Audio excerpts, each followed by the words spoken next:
Vamos abrir a palavra de Deus no Evangelho segundo Lucas.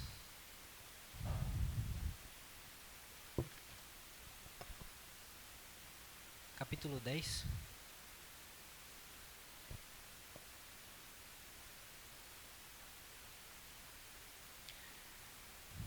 Lucas 10, dos versos 25 até o 37.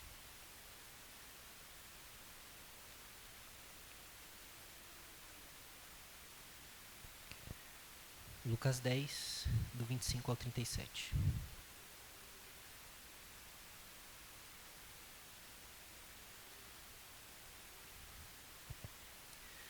Quem puder se colocar de pé, por favor. Vamos ler o que diz a palavra de Deus. E eis que certo homem, intérprete da lei, se levantou com o objetivo de pôr Jesus à prova e lhe perguntou: Mestre, que farei para herdar a vida eterna? Então Jesus lhe perguntou: O que está escrito na lei? Como você entende?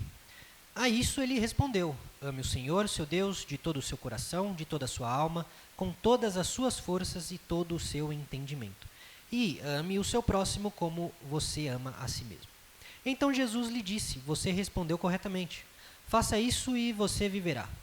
Mas ele, querendo justificar-se, perguntou a Jesus: Quem é o meu próximo? Jesus prosseguiu dizendo: Um homem descia de Jerusalém para Jericó e caiu nas mãos de alguns ladrões. Estes, depois de lhe tirar a roupa e lhe causar muitos ferimentos, retiraram-se deixando-o semi-morto. Por casualidade, um sacerdote estava descendo por aquele mesmo caminho, e vendo aquele homem, passou de largo. De igual modo, um levita descia por aquele lugar, e vendo-o, passou de largo. Certo samaritano, que seguiu seu caminho, passou perto do homem, e vendo-o, compadeceu-se dele, e aproximando-se fez curativos nos ferimentos dele, aplicando-lhe óleo e vinho. Depois, colocou aquele homem sobre o seu próprio animal, levou-o para uma hospedaria e tratou dele. No dia seguinte, separou 2 denários e os entregou ao hospedeiro, dizendo: Cuide deste homem, e se você gastar algo a mais, farei o reembolso quando eu voltar. Então Jesus perguntou: Qual destes 3 lhe parece ter sido próximo do homem que caiu nas mãos dos ladrões? O intérprete da lei respondeu: O que usou de misericórdia para com ele. Então Jesus lhe disse: Vá e faça o mesmo. Vamos orar mais uma vez. Senhor nosso Deus, mais uma vez, Pai, diante da Tua presença, nós te suplicamos, Senhor, fala aos nossos corações, Deus.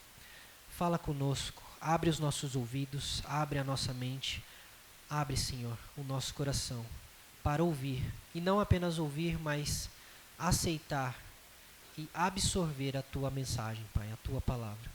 Que ela venha gerar frutos, que ela venha nos transformar, que ela venha nos deixar cada vez mais parecido com o Teu Filho Jesus Cristo. Que o Teu Espírito Santo nos ilumine, que o Teu Espírito Santo nos encha, que o Teu Espírito Santo esteja nos capacitando, Senhor. Quer a mim que irei expor, quer aos nossos irmãos que irão ouvir, Senhor. Em tudo te suplicamos, Deus, ajuda-nos, fica conosco, perdoa os nossos pecados, em nome de Jesus. Amém. Os irmãos podem se assentar?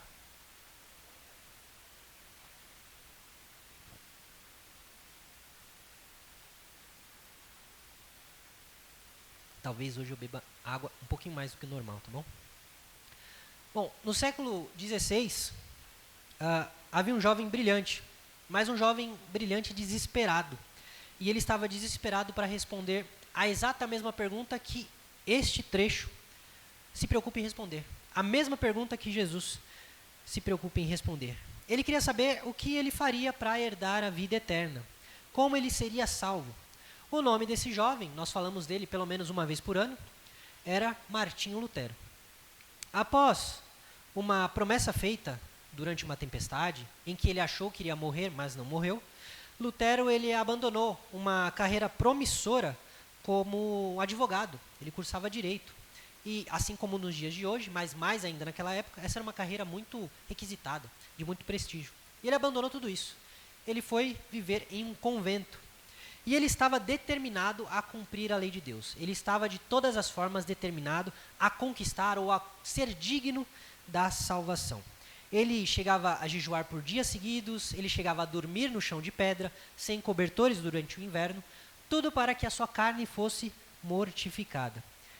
Dizem não sei se lendas, se boatos, mas dizem que ele passava horas no confessionário, a ponto do padre que o ouvia reclamar com ele, dizendo para que ele arrumasse algum pecado de verdade antes dele vir se confessar, né? Mas o que Lutero conseguiu com toda essa sua religiosidade? A religião de Lutero, a fé de Lutero, por mais intensa e sincera que fosse, por estar no lugar errado, ela só o fez estar cada vez mais exausto, cada vez mais aterrorizado e espiritualmente cada vez mais morto. Lutero descobriu da pior forma possível que tentar alcançar os céus pelos próprios esforços, pelos próprios méritos, é uma carga pesada demais, que nenhum ser humano pode carregar. E quantos de nós não vivemos com esse mesmo peso? Quanto de nós não coloca sobre si a carga de conquistar a salvação? Nós nos esforçamos para ser pessoas boas, isso é bom. Nós nos esforçamos para frequentar a igreja, nós nos esforçamos para cumprir minimamente os 10 mandamentos, mas para quê? Por quê? Será que é só para conquistar um pedacinho do céu? Será que nós não somos dos que dão dinheiro para comprar o céu, mas queremos dar o nosso trabalho para conquistar o céu? A mensagem de hoje é justamente Jesus respondendo essa pergunta. Como nós podemos experimentar o resgate que vem do Senhor? Para que nós experimentemos o resgate que vem do Senhor, primeiro, reconheça a exigência impossível da lei. Veja os versos 25 a 29. Se alguém fechou a Bíblia, eu peço para que mantenha aberta, para que vocês possam acompanhar comigo. Nos versos 25 a 29, nós vemos uma parábola que nasceu de uma pergunta. E essa pergunta foi de um mestre da lei que tentou encurralar Jesus. Assim como todos os outros mestres da lei, ele queria fazer com que Jesus falasse algo errado. Dissesse algo que fosse caracterizado como heresia, ou que ele minimamente tirasse ensinos que não fossem tão ortodoxos assim. Mas eu quero que os irmãos notem numa expressãozinha, quando ele faz a pergunta. Ele pergunta para Jesus: Mestre, que farei para herdar a vida eterna? Essa palavra herdar, é herdar mesmo. Eu quero que os irmãos percebam como a pergunta já começa errada. O que é uma herança? Uma herança não se trabalha para ser conquistada. Uma herança não é necessariamente uma questão de mérito. Aliás, não é uma questão de mérito. A herança ela é ganha, ela é oferecida, ela é dada. Como então alguém pergunta como conquistar uma herança? A pergunta já começa mal intencionada. Porque a vida eterna não se ganha, não se conquista. Não se chega à vida eterna por esforço. Ela justamente é herdada. Você recebe a vida eterna. E Jesus vai devolver essa pergunta justamente para testar o conhecimento e a intenção do coração daquele homem. Ele vai dizer: o que diz a lei? E o mestre da lei vai dizer: ame o Senhor, o seu Deus, de todo o seu coração, toda a sua alma, todas as suas forças, todo o teu conhecimento. Quantas vezes nós não somos como esse mestre da lei e achamos que nós podemos conquistar a nossa herança eterna? E sem nós percebermos, nós estamos transformando Deus e a sua salvação em algo que nós trabalhamos, algo que nós conquistamos. Nós estamos rebaixando algo que é de graça e algo que é impossível de ser conquistado por mérito a um mero salário. Porque o que nós merecemos pelo nosso trabalho é o nosso salário. Se de fato nós pudéssemos cumprir a lei, isso seria suficiente. Amar a Deus sobre todas as coisas seria suficiente. Amar ao próximo como a si mesmo seria suficiente. Veja, por isso que Jesus pergunta isso para ele. Ele está dizendo: o que você acha que é preciso? E ele responde: eu preciso amar a Deus de todas as formas, com tudo que eu tenho. E eu preciso amar o meu próximo como a mim mesmo. E Jesus fala: pois bem, vai e faça isso. É isso mesmo. Porque se nós amássemos a Deus de todo o nosso coração, com todo o nosso entendimento, com todas as nossas forças, nós não pecaríamos contra Deus. Se nós amássemos de verdade o nosso próximo, como a nós mesmos, nós não pecaríamos contra o próximo. Nós nos colocaríamos no lugar do nosso próximo. Nós preferiríamos ser feridos a ferir o próximo. Nós preferiríamos perder a prejudicar o próximo. Mas quem de nós faz isso? Quem de nós consegue amar a Deus com todas as forças, o tempo todo? De todo entendimento, o tempo todo? Com todo o seu conhecimento, o tempo todo? Quem é que consegue amar todos os próximos a todo momento, como ama a si mesmo? E aí eu pergunto, quando foi a última vez que você desejou a Deus mais do que tudo na sua vida? Quando foi que você desejou a Deus, ouvir a palavra de Deus, cantar a Deus, louvar a Deus, estar com a igreja do Senhor, mais do que estar em casa, num dia frio como esse? Hoje não tanto quanto ontem.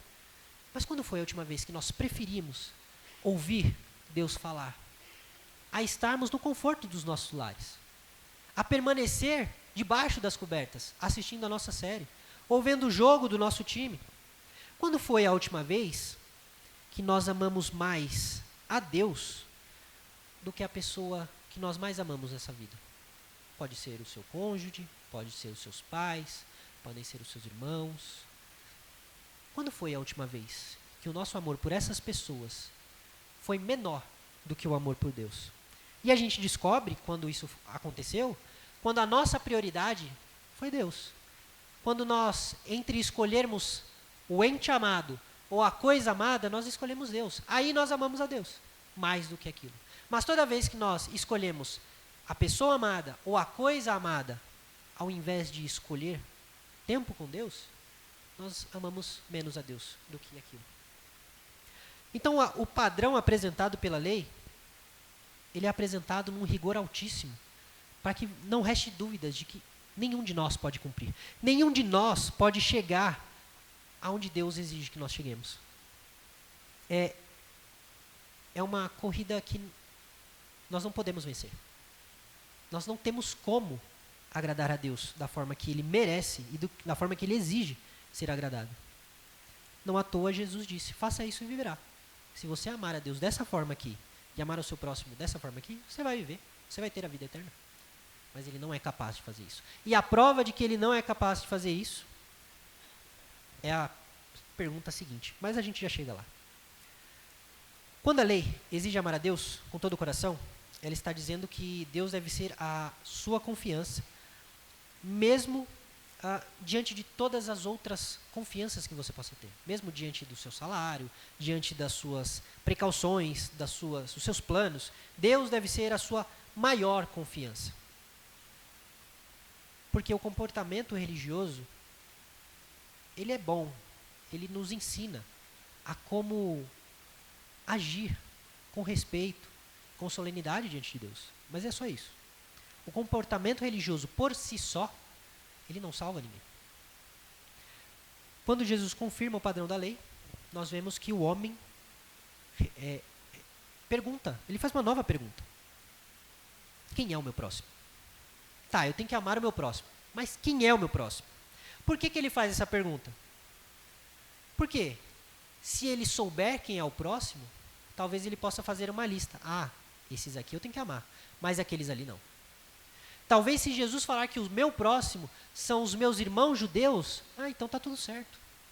Talvez se Jesus falar que os meus próximos são os meus irmãos da Igreja Presbiteriana de Cesário Lange, talvez esteja mais fácil.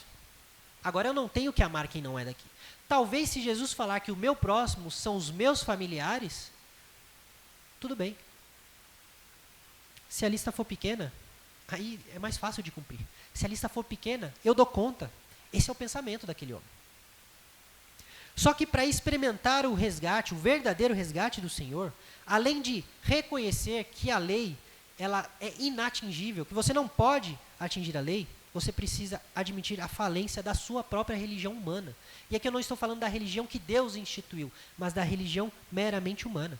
Veja os versos 30 a 32. Jesus começa a contar, então, uma parábola de um homem que foi assaltado. E não só esse homem foi assaltado, mas ele foi espancado a ponto de estar como semi-morto. A linguagem de semi-morto É como se ele estivesse numa situação tão ruim, mas tão ruim, que quem o visse acharia que ele estava morto. Ele ainda respirava, mas quem o visse e não chegasse perto para conferir, provavelmente acharia que ele estava morto. E nós vemos que esse homem está descendo de Jerusalém até Jericó. Provavelmente, não sabemos, seria um próprio judeu, alguém vindo do templo. E imagine vocês, irmãos, alguém espancado, alguém que acabou de ser assaltado, teve todos os seus bens confiscados, está no meio de uma estrada perigosíssima. Esse judeu, então, percebe que um sacerdote está descendo. Imagine se você, então, membro, frequentador da igreja presbiteriana de Cesário Lange, você acabou de ser assaltado e deixado semi-morto na estrada rumo a... Qual é a estrada que o senhor sempre fala, pastor? Torninos. De noite, 2 horas da manhã, tudo escuro, baixa iluminação. E do nada você vê o pastor da igreja chegando perto. Qual é a sua primeira reação? É o pastor da igreja. Ele provavelmente me conhece, eu sempre o via quando ia lá oferecer culto ao Senhor. Ele vai me ajudar, ele vai me socorrer, ele é um homem santo, piedoso. E o que acontece quando esse homem se aproxima daquele ferido? Ele passa de largo, ele passa longe, ele evita aquele homem. Novamente, um outro homem desce. Dessa vez, um homem que toca no grupo de louvor. Você fala, não, esse realmente é um homem de Deus. Porque ele canta, eu vejo ele louvando, ele se emociona, ele chora. Ele vai me ajudar. E o que ele faz? Ele passa longe. Todos os dois, as duas figuras mais importantes da religião judaica. Os homens de maior estima entre o povo por conta da sua piedade e da sua santidade, passaram longe daquele homem. Muitos se perguntam por quê. Alguns vão dizer que porque eles não queriam ficar impuros. Porque, veja, irmãos, a situação daquele homem era de alguém que parecia estar morto. Não estava, mas parecia. E se um sacerdote, um levita que servisse no templo, tocasse alguém que estivesse morto, e ele não saberia se estaria morto até chegar perto, essa pessoa ficaria impura. E estando impura, ela não poderia servir a Deus no templo por pelo menos 7 dias, até que ela fosse purificada novamente. Para aqueles homens, muitos dizem, foi mais importante preservar o seu serviço no templo do que ajudar um outro ser humano.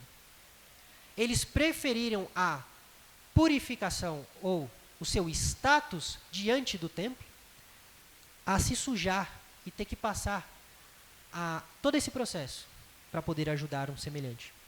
Mas há outros que dizem que não foi nem esse o problema. O problema foi um pouco pior. Foi simplesmente que eles não se importaram mesmo. Eles não quiseram mesmo. Eles não estavam nem aí para aquele homem. Eles simplesmente passaram longe.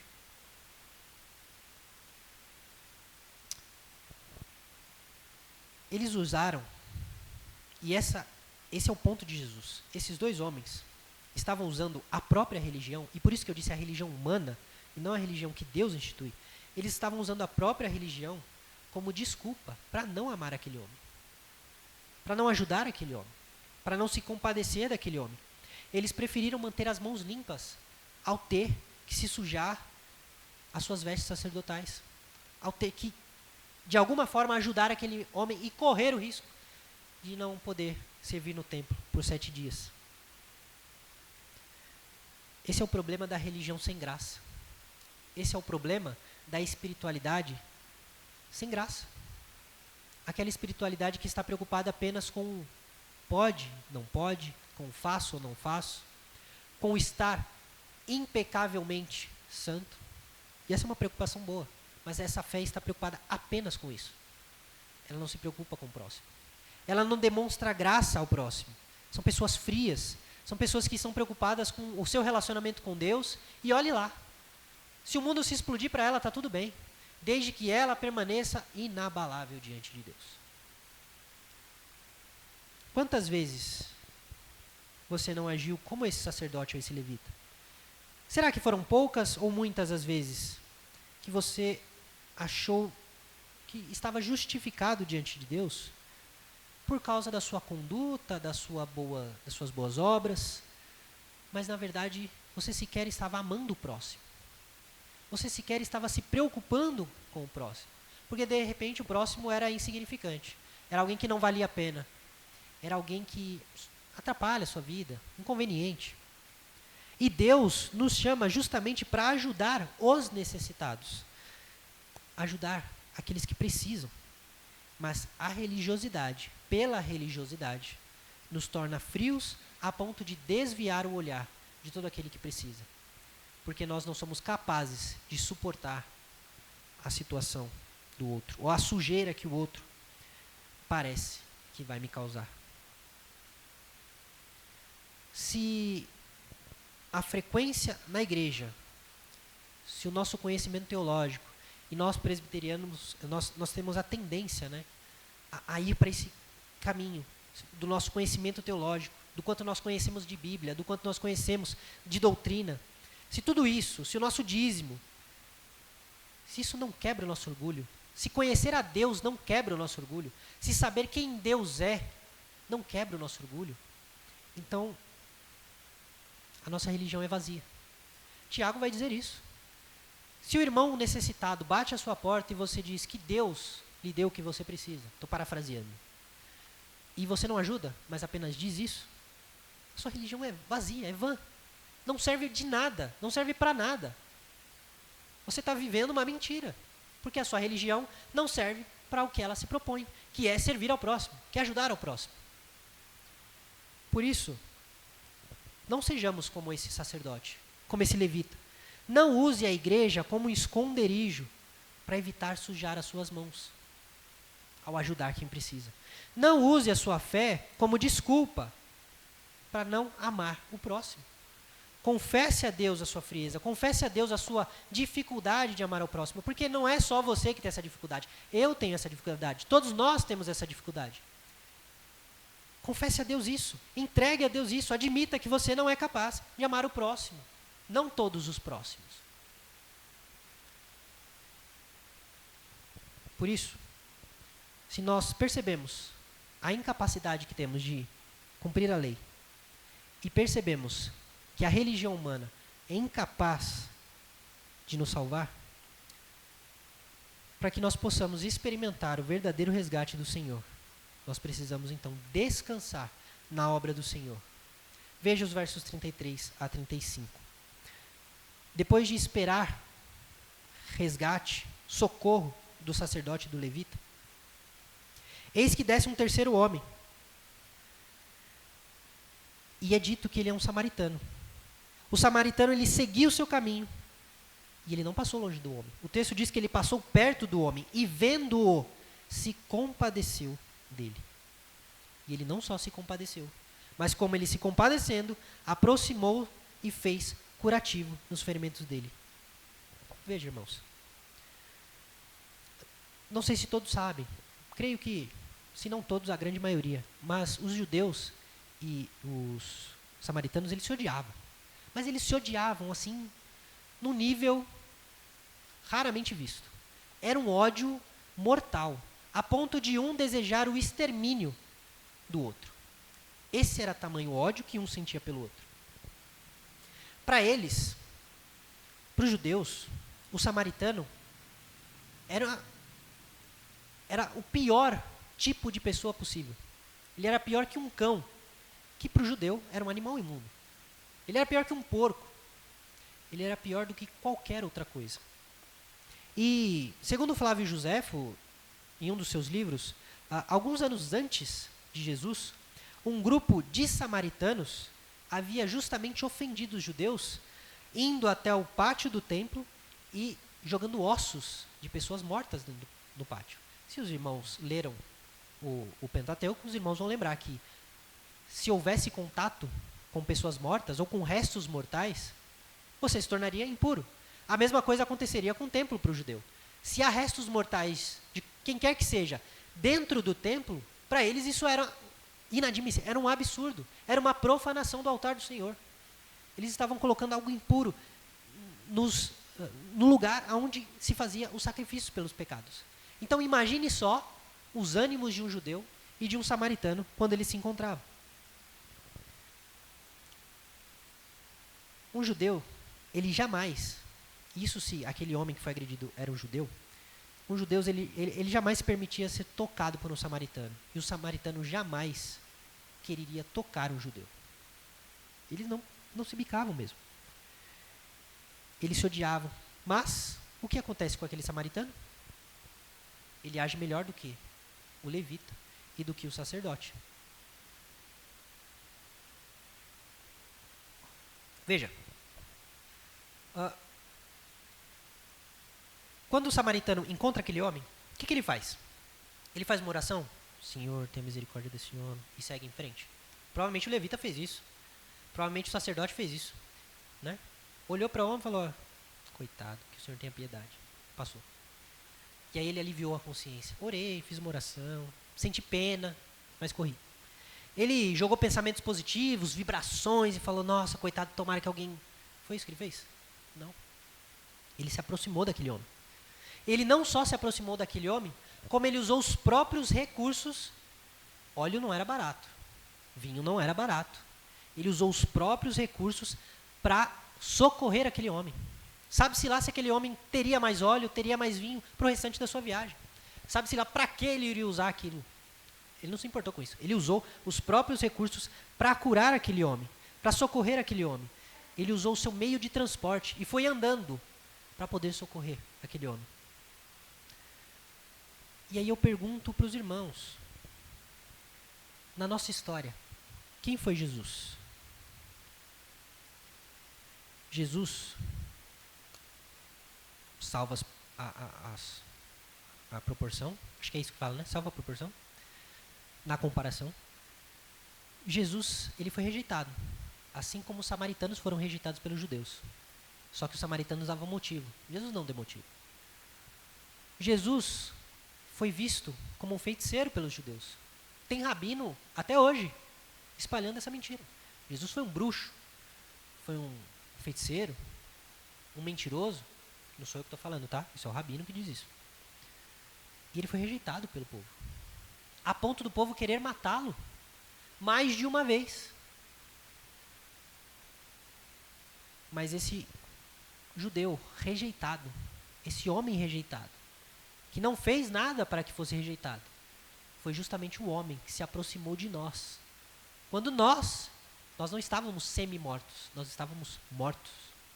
Nós estávamos piores do que esse homem aqui. Nós estávamos numa situação muito pior do que esse homem, porque esse homem ainda tinha fôlego de vida. Nós estávamos mortos, e quer uma prova de que você e eu estávamos mortos? Antes de Cristo tocar em nosso coração, antes do Espírito Santo fazer a obra no nosso coração, quando foi que a Bíblia foi o suficiente? Não foi. Quando foi que um sermão foi suficiente? Quando foi que a lógica, os argumentos foram suficientes? Não foram, porque você não queria ouvir a mensagem de Deus. Ela lhe era loucura, você estava morto, você era incapaz de entender, de ver, de perceber que Cristo é Senhor. Mas o Senhor do universo, aquele que foi rejeitado, aquele que foi morto em nosso lugar, ele cruzou a eternidade, ele saiu da eternidade e veio até o pó alcançar quem não podia se salvar.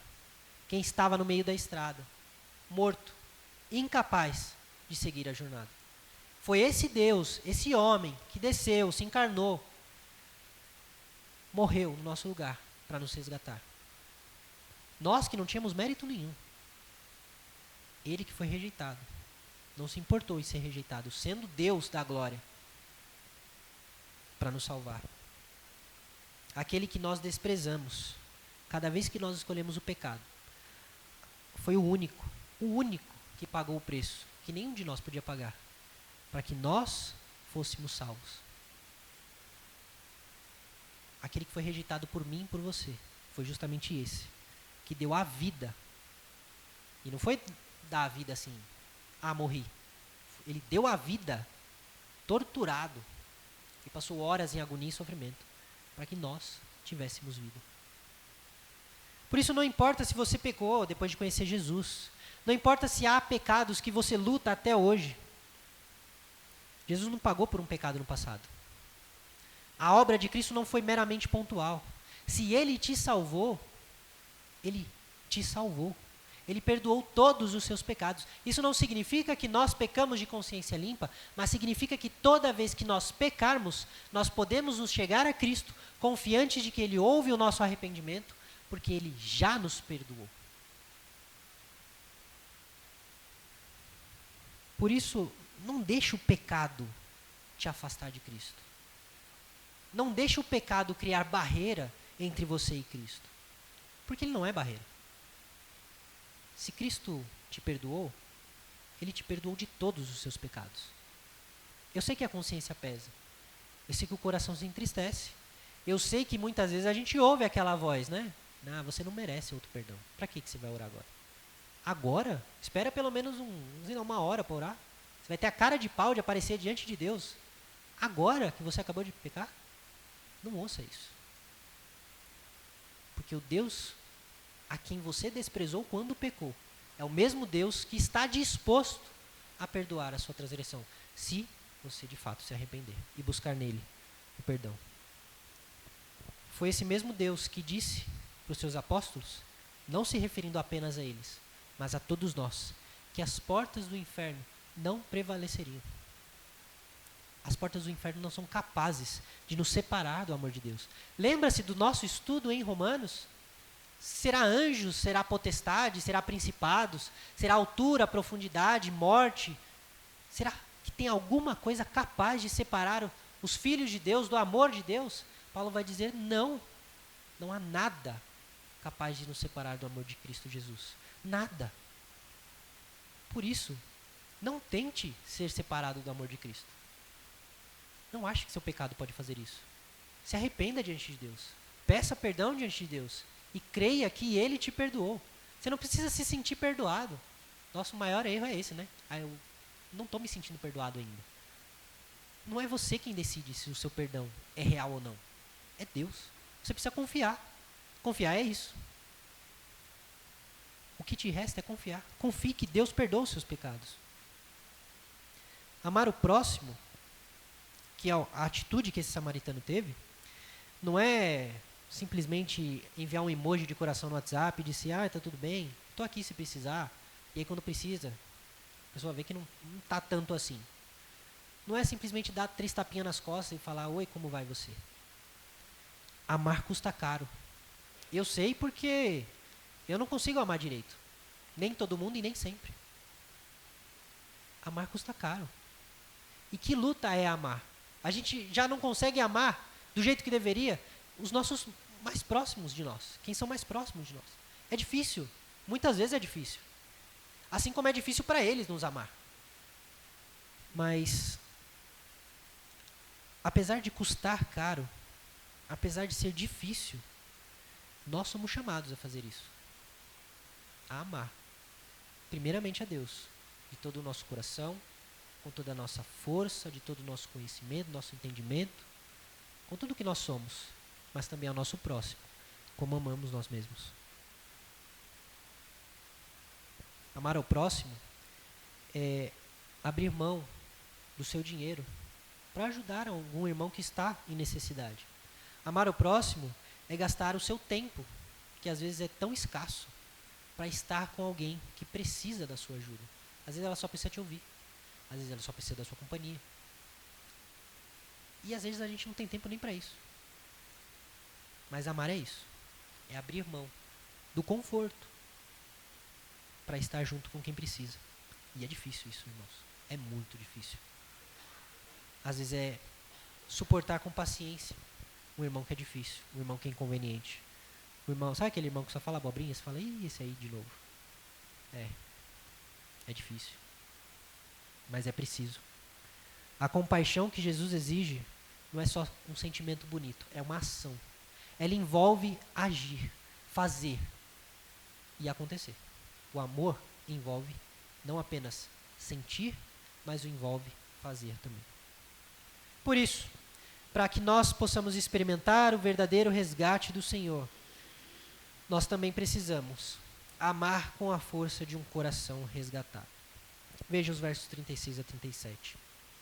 Jesus pergunta novamente para aquele homem: qual destes 3 lhe parece ter sido o próximo do homem que caiu nas mãos dos ladrões?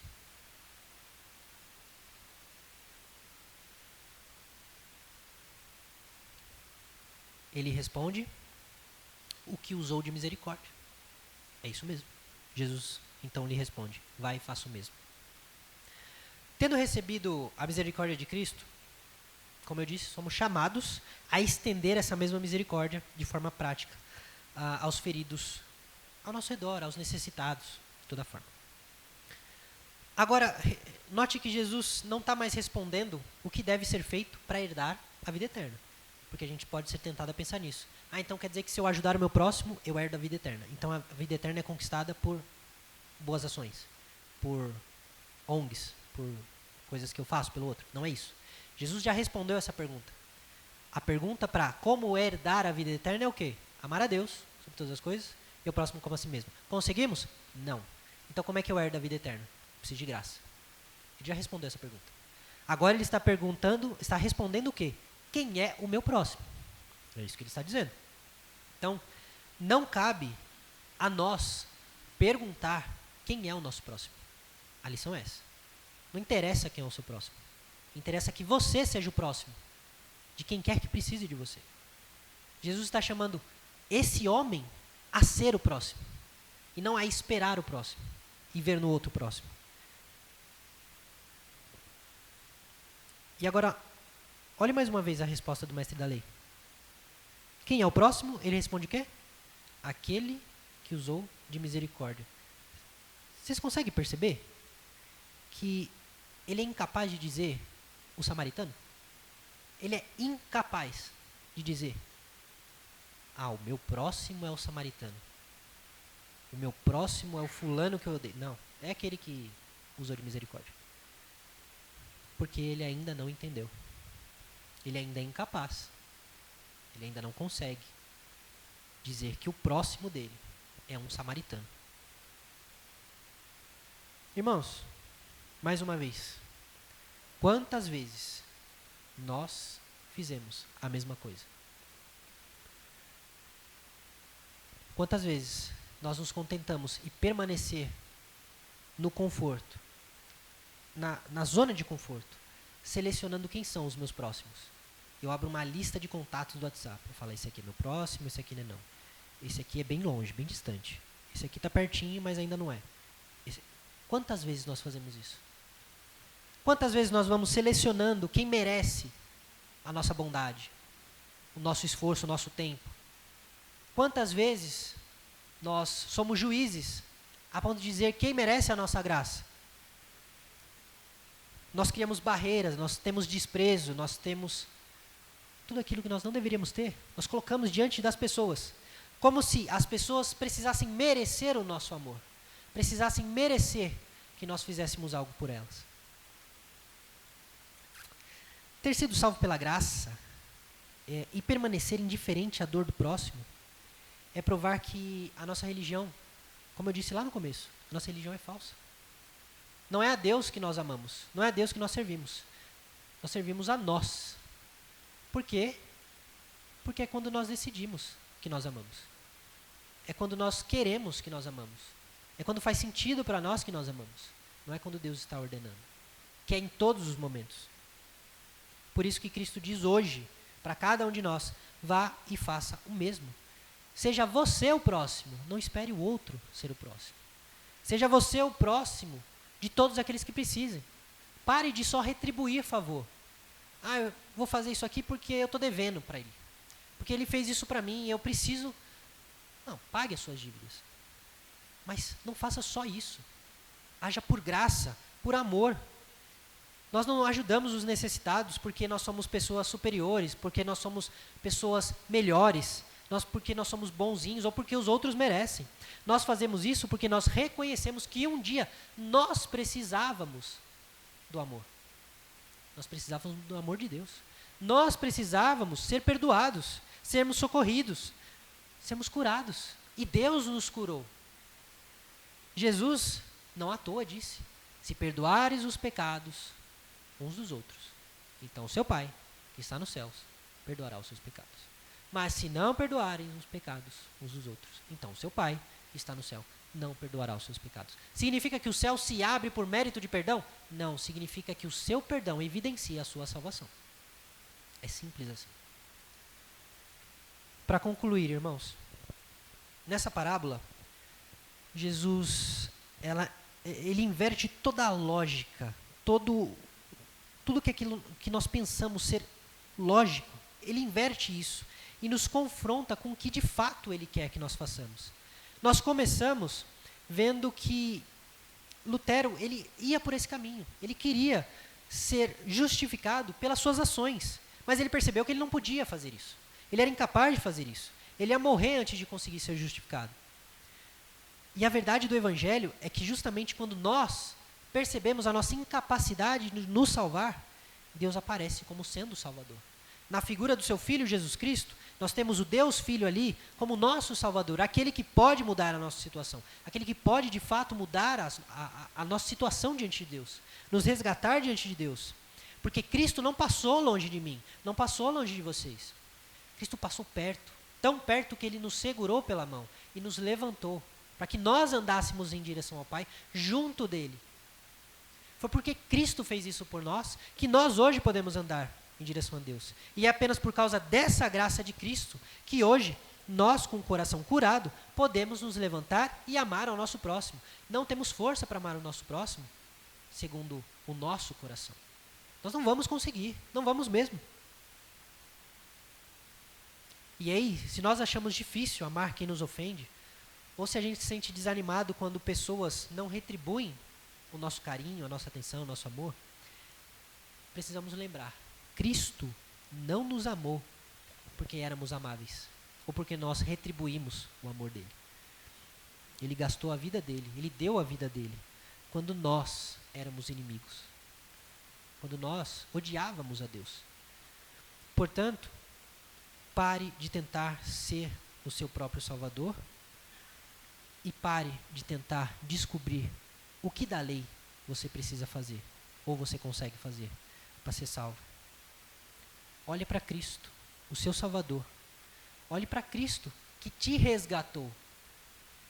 E seja você um pequeno Cristo, um cristão de fato, imitador de Cristo, que faz aquilo que ele fez.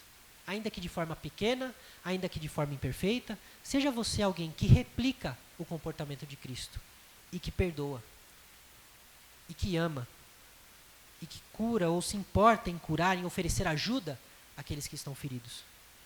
Suje as suas mãos, não use a religião como desculpa para evitar isso.